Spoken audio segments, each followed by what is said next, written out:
I found two of these wooden candlestick holders from my local thrift store. Fun part is that the candlestick holder part actually screws right off, so I just took those right off. And then I grabbed some of this Waverly chalk paint in the color ink and just began painting both of those candlestick holders.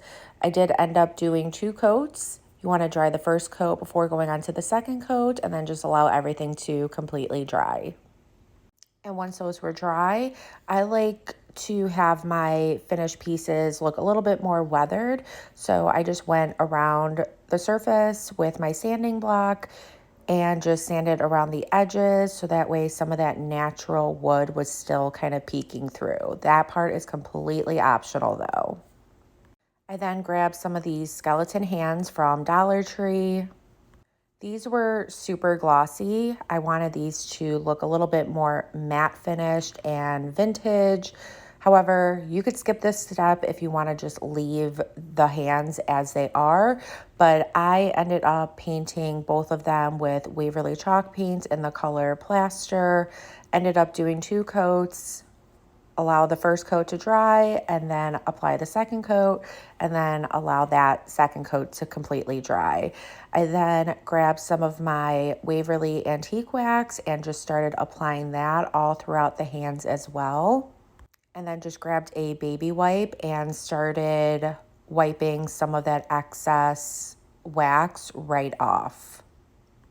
And once you wipe that excess wax off, again, it's just going to leave you with this nice matte finished vintage look of the hands. Now go ahead and grab those candlestick holders, and then I am grabbing some of this Dollar Tree adhesive glue, which is a great substitute for E6000, and mixing it with hot glue and just applying those hands where those candlestick holders were. Just make sure you allow those glues to completely dry for about 10 to 15 minutes.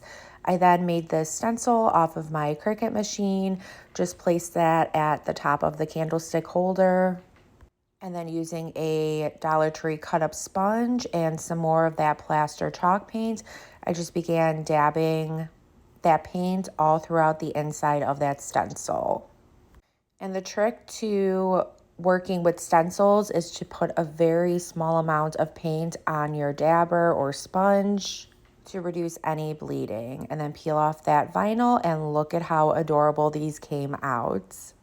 I hope this inspires you guys to create your own in your own special way. If it did, please be sure to sprinkle the love.